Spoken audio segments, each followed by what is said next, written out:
Let this circle represent $1 million.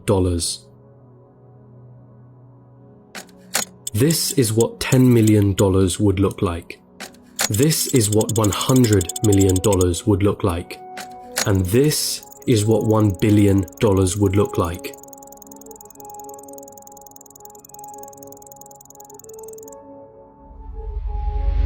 Jeff Bezos, the founder of Amazon, has a net worth of 117 times this number. And then there's you. You're probably working a job right now, one that you got from the degree that you studied for in university. You probably don't have much in savings. Your living expenses seem ridiculously high. You feel as though you're not paid enough. You have credit card debt that needs taken care of. Maybe you're a student, studying for a degree that you hope can land you a job that you hope can bring in some good money. You probably don't have any savings, only a pesky student debt hanging above your head. Wealth? Getting rich? That all seems like a distant dream. How did they do it, you ask yourself? Seeing all those millionaires, billionaires, especially the ones who got there at such a young age, it baffles you, it makes you angry. They got lucky, they were born into wealth, they cheated their way to the top. That money doesn't make them happy. Money is evil anyway. I'm not smart enough, I'm just unlucky. Those dreams you had of buying that mansion, your favorite sports car, paying off your mortgage, traveling around the world, they'll forever remain that way. Just dreams, nothing more. Nothing less. You come to the harsh realization, it's a rigged game. It's been a rigged game from the start. And you're on the losing side of it. But what if I told you you were wrong? What if there was a way of getting there? An actual equation to wealth, a science behind the way money works. What if you didn't have to abandon those dreams of paying off your parents' mortgage or traveling around the world? Would you call me a liar for saying so? I promise that I'm not, and by the end of this video you'll understand. There's a side to the coin that you're not being shown. But I warn you, the road is tough. It's filled with struggle. It's filled with ups and downs. It will mean swallowing some difficult truths that the school system and society haven't told you yet. And let me be clear, there are many of you who will not make it to the end of this road. But for those of you that do, at the end of this road lies wealth beyond what you thought you could attain. At the end of that road lies the freedom of never having to worry about money again. So, are you with me?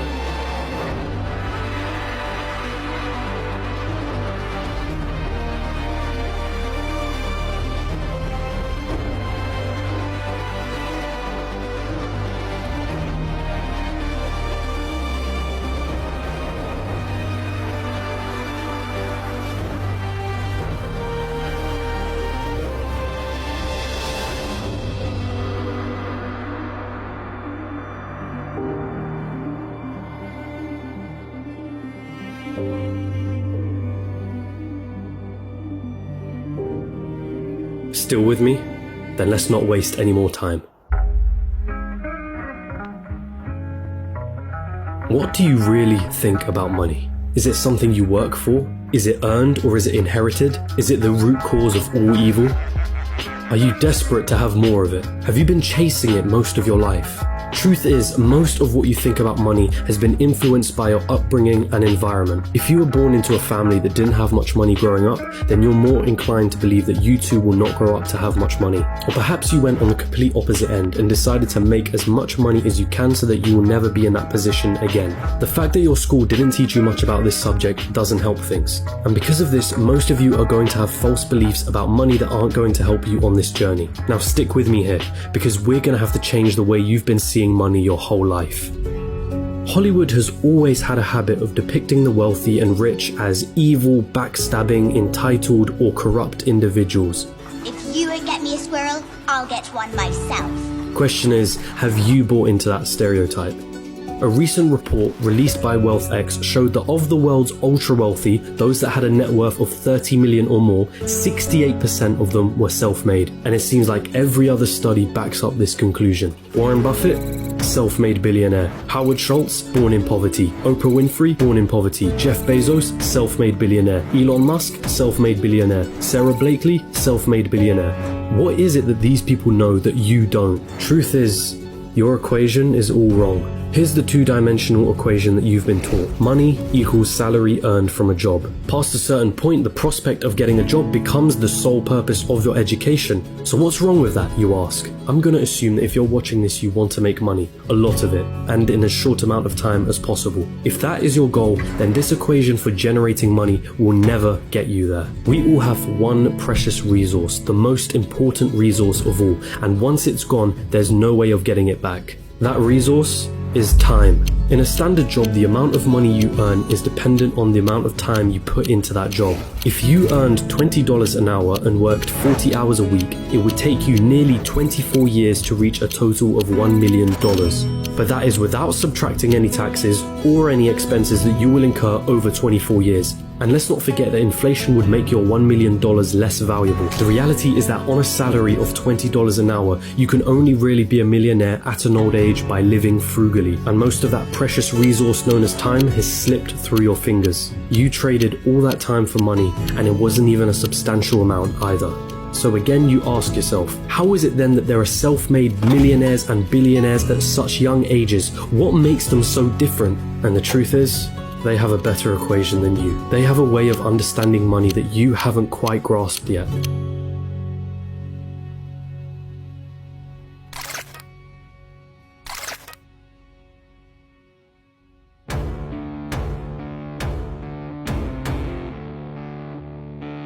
Pay very close attention now. Stop chasing money.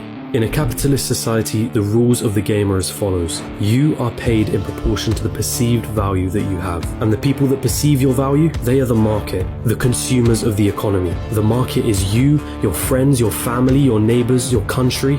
People complain that football players are overpaid, but for players to be paid millions, there has to be a market for the football industry in the first place. People have to see the value in football in the first place for them to want to spend money on matches and merchandise. And if the market has a high demand for football, guess what happens to the players who are at the top of their game? They are paid generously for it. It's not about how hard you work.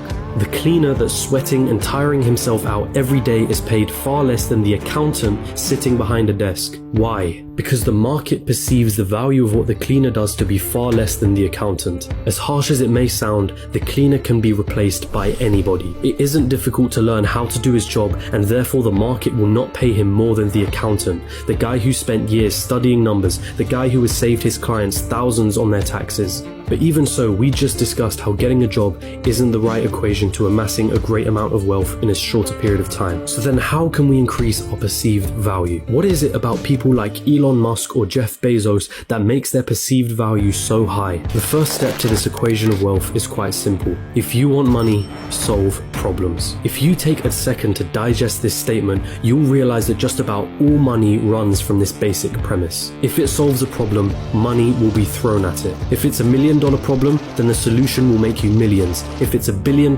problem, then the solution will make you billions. Think about all the problems that a site like Amazon solves. The hassle of going to a store, the hassle of having to wait weeks for a delivery, cheaper prices, and so on. Not to mention all the other companies that Amazon owns and the problems that those companies solve. Jeff Bezos helped solve $1 billion problem and was rewarded favorably for doing so. I see what you did. If you've been chasing money, then you've been doing it all wrong. It sounds almost paradoxical, but if you want money, it isn't money that you should be looking for. You should be looking for problems, and more importantly, solutions to those problems. And once you've found that solution, make a business around it. Wait, so that's it? Just solve problems and money will appear? So I'm gonna have to create the next Amazon for me to be rich, or the next Facebook or Google? You've got to be kidding me, right? I don't even know how to code. I don't even have the money to start something of that scale. Hold on. You're once more going into old patterns of thinking. Start with a problem. Always start with a problem. Listen to the market around you. What are people saying they don't like? What are people saying they wish existed? What are people saying frustrates them? What do people think is incredibly inconvenient? Is that a problem that you can solve? And also, is it a problem that is worth solving?